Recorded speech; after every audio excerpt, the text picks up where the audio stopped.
રસિકો પતંગની ઢીલ દેવા રહેજો તૈયાર। ઉત્તરાયણમાં તો પતંગને નહીં મારવા પડે ઠુમકા। ઉનાળાની વાત કરીએ તે પહેલા ઉત્તરાયણને લઈને જે જાણકારી મળી રહી છે તે પ્રમાણે ઉત્તરાયણના પવનને લઈ અંબાલાલ પટેલની આગાહી છે। ઉત્તરાયણના દિવસે પવનની ગતિ સારી રહેશે। 5 થી 15 કિલોમીટર પ્રતિ કલાકની ઝડપે પવન ફૂંકાશે। પતંગ રસિયાઓને ઉત્તરાયણમાં પડી જશે મોજ। મહેસાણામાં લગભગ રાત્રે 9 વાગ્યાની આસપાસ પવનની ગતિ 8 કિલોમીટર, અમદાવાદમાં 7 કિલોમીટર, ગાંધીનગરમાં 7 કિલોમીટર, હિંમતનગરમાં 8 કિલોમીટર, વિરંગામાં 8 કિલોમીટર, સુરેન્દ્રનગરમાં 8 કિલોમીટર, ભાવનગરમાં 10 કિલોમીટર, મહુવામાં 9 કિલોમીટર, જૂનાગઢમાં 9 કિલોમીટર, પોરબંદરમાં 14 કિલોમીટર, જામનગરમાં 7 કિલોમીટર અને સુરતમાં 11 કિલોમીટરની શક્યતા રહેશે। પરંતુ રાત્રે પવનની ગતિ ક્યારેક મંદ પડી જવાની શક્યતા રહેશે। ઉત્તરાયણને લઈને હવામાન વિભાગની આગાહી। રાજ્યમાં ઉત્તર ઉત્તર પશ્ચિમથી ઉત્તર ઉત્તર પૂર્વ તરફ પવન ફૂંકાશે। પવનની ગતિ 5 થી 15 કિલોમીટર પ્રતિ કલાક રહેશે। આગામી 7 દિવસ વાતાવરણ શુષ્ક રહેશે। રાજ્યમાં કોઈ વરસાદની શક્યતા નથી। આકાશ મોટાભાગે સાફ રહેશે। આગામી 48 કલાક પછી લઘુત્તમ તાપમાનમાં 2 થી 3 ડિગ્રી સેલ્સિયસનો ઘટાડો નોંધાશે। ઉત્તર ગુજરાત, સૌરાષ્ટ્ર અને કચ્છમાં દરિયાકાંઠામાં પવન ફૂંકાશે। રાજ્યની સૌથી નીચું તાપમાન નલિયામાં 7.6 ડિગ્રી સેલ્સિયસ નોંધાયું। अहमदाबाद तापमान लघुत्तम आश्रे 16 डिग्री सेल्सियस नोंधाયું। अभी जो हम उत्तरायण के लिए आज का जो पूर्वानुमान हम लोग दे रहे हैं राज्यों में और दीव दमन दादरा नगर हवेली यूनियन टेरिटरी के लिए उत्तर उत्तर पश्चिम दिशा से लेकर उत्तर उत्तर पूर्व दिशा से विंड चलेगी और जो स्पीड रहेगी 5 से 15 किलोमीटर प्रति घंटा में रहेगी। 14 जनवरी और 15 जनवरी के लिए दिया गया है। અને હવે વાત 4 પગના આતંકની।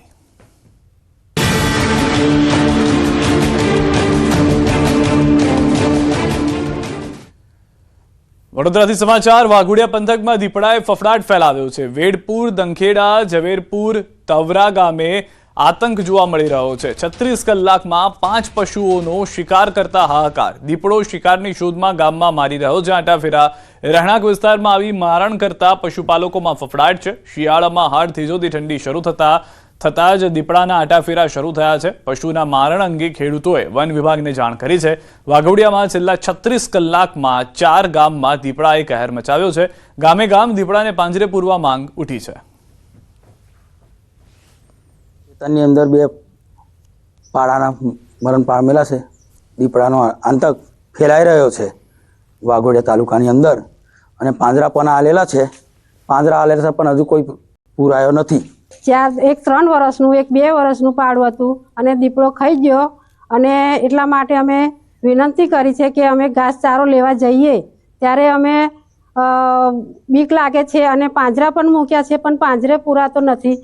આ દીપડાનો આતંક 2 વર્ષથી ચાલુ છે અને અમે વન વિભાગને જાણ કરેલ છે। એમણે પાંજરું આપેલું છે, પાંજરે દીપડો પૂરાતો નથી અને મહિલાઓને ખેતરમાં જવું, અમારે ખેતરમાં જવું બહુ બીક લાગે છે।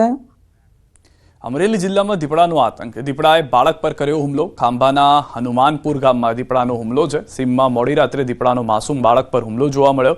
બાજરીના પાકમાંથી દીપડો આવી બાળક પર હુમલો કરતા બાળકના માથાના ભાગે ઈજા થઈ છે। પરિવાર જોઈ જતા દીપડો ભાગ્યો અને બાળકના મોતના મુખમાંથી બચાવી લેવામાં આવ્યો। વન વિભાગ દ્વારા દીપડાનું લોકેશન લેવા અલગ અલગ ટીમો બનાવવામાં આવી। દીપડો વાડી વિસ્તારમાં મારો ચાળો છે એ રહી છે અને ત્યાં મોટી મોટી બાજરી છે અને બાજરીની અંદરથી અચાનક દીપડો આવી ગયો અને છોકરા ઉપર હુમલો કર્યો છે। માથાના ભાગ ઉપર ઈજા પહોંચી છે અને ખાંભા હોસ્પિટલે લાવ્યા છે। કોંગ્રેસે મનરેગા યોજનાને બંધ કરવા મુદ્દે વિરોધ નોંધાવ્યો। ભાજપ પર આક્ષેપ કરતા પ્રદેશ કોંગ્રેસ પ્રમુખ અમિત ચાવડાએ જણાવ્યું કે કામના પ્રમાણમાં વેતન મળે તે માટે યુપીએ સરકારે મનરેગાની શરૂઆત કરી હતી। મનરેગા યોજનામાં 90% કેન્દ્ર સરકાર અને 10% હિસ્સો રાજ્ય સરકારનો રાખવામાં આવ્યો હતો। 12 માસ રોજગાર મળે તે પ્રમાણેનો આ કાયદો હતો। ભાજપે ગાંધીજીનું અપમાન કરી તેમનું નામ જ હટાવી દીધું। 90 થી 10નો રેશિયો બદલીને હવે 60-40નો કરવામાં આવ્યો છે, જેથી પછાત રાજ્યને નુકસાન થઈ શકે છે। કોંગ્રેસ પક્ષ માંગ કરે છે કે મનરેગાનો કાયદો પુનઃસ્થાપિત કરવામાં આવે। ગુજરાતમાં 10 જાન્યુઆરીથી 25 ફેબ્રુઆરી સુધી કોંગ્રેસ વિરોધ કરશે। 90-10 નો રેશિયો હતો એટલે કે બજેટમાં 90% રકમ કેન્દ્ર સરકારની, 10% રકમ રાજ્ય સરકારની, એમાં પણ ફેરફાર કરીને હવે કેન્દ્ર સરકાર ફક્ત 60% આપશે અને 40%નો હિસ્સો રાજ્ય સરકારોએ ભોગવવો પડશે. એટલે આપણું જે ફેડરલ સ્ટ્રક્ચર છે, કેન્દ્ર સરકાર રાજ્ય સરકારનું, એ કોઈ પણ રાજ્ય સરકારોને વિશ્વાસમાં લીધા સિવાય એની સંમતિ વગર આ 60-40 જે બજેટનો રેશિયો કર્યો, એનાથી પણ અનેક રાજ્ય સરકારો આર્થિક સ્થિતિ એટલી સક્ષમ નહીં હોવાને કારણે જો 40% બજેટ આના માટે નહીં ફાળવે તો ગ્રામ્ય વિસ્તારના લોકોનો આ રોજગારનો અધિકાર છીનવાઈ જવાનો. જૂનાગઢના માંગરોળના રાજકારણમાં ગરમાવો આવ્યો છે. કોંગ્રેસ અને આપના 16 સભ્યોએ નગરપાલિકા પ્રમુખ અને ઉપપ્રમુખ વિરુદ્ધ અવિશ્વાસની દરખાસ્ત કરી છે.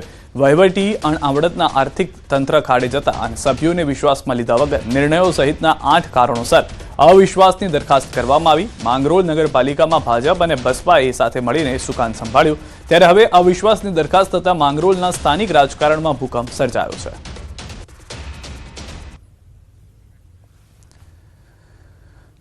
વર્ષ દરમિયાન લાખો શ્રદ્ધાળુઓ ગિરનાર પર્વત પર આવેલા ધાર્મિક સ્થાનોના દર્શન કરવા ઉમટી પડે છે. અહીં હોશે હોશે શ્રદ્ધાળુઓ પહોંચે છે, પરંતુ તેમને પરેશાનીનો સામનો કરવો પડે છે, કારણ કે અહીં લોકોને પ્રાથમિક સુવિધા જ નથી મળી રહી. પ્રવાસન સ્થળોના વિકાસ માટે સરકાર અનેક પ્રયત્નો કરે છે, પરંતુ છેલ્લા ઘણા વર્ષોથી ગિરનાર પર્વત પર પ્રાથમિક સુવિધાનો અભાવ છે.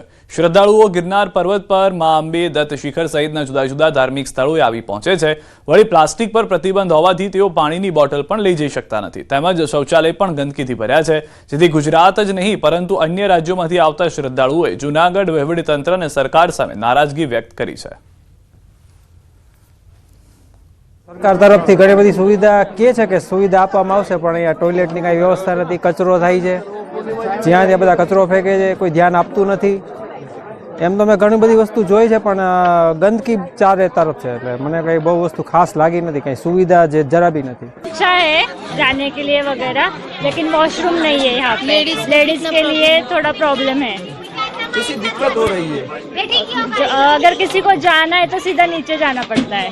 मतलब अभी वॉशरूम के लिए जाना है, लेकिन बहुत गंदा है और पूरा ऊपर जाने का, नीचे आने के बाद भी नीचे बोल रहे जाने के लिए. इधर कुछ भी लेडीज की व्यवस्था नहीं है. વર્ષ દરમિયાન ગિરનાર પર લાખોની સંખ્યામાં શ્રદ્ધાળુઓ છે તે દર્શનાર્થે ઉમટી પડતા હોય છે, જ્યારે પ્રાથમિક સુવિધા એવી શૌચાલય અને પાણીની સુવિધાનો અભાવ જોવા મળી રહ્યો છે, અને જેના કારણે પ્રવાસીઓ હેરાન પરેશાન છે. સીધા દ્રશ્યો કે લાખોના ખર્ચે ગિરનાર પર્વત પર છેલ્લા ઘણા સમયથી શૌચાલય બનાવવામાં આવ્યા છે, પરંતુ આપ જોવો છો આ સ્થિતિ કે નથી. અહીંયા નળ તૂટેલા છે, ગંદકીનું સામ્રાજ્ય છે. ફક્ત તંત્ર દ્વારા આ ખોલી દેવામાં આવ્યા છે, પરંતુ કોઈ પણ કામગીરી છે તે અહીં કરવામાં નથી આવી રહી. પાણીની પણ અછત છે, અહીં પાણીની કોઈ સુવિધા નથી, જેના કારણે જે પ્રવાસીઓ છે તે હેરાન પરેશાન થઈ રહ્યા છે. શૌચાલય ખોલી દેવામાં આવે છે, પરંતુ શૌચાલયમાં ગંદકી છે, જેના કારણે લોકો હેરાન પરેશાન બન્યા છે. બહારથી આવતા પ્રવાસીઓએ સરકારને વિનંતી કરી છે કે વહેલી તકે પ્રવાસીઓના હિતમાં નિર્ણય લેવામાં આવે. અમારા બખાઈ ન્યૂઝ 18 ગુજરાતી ગિરનાર.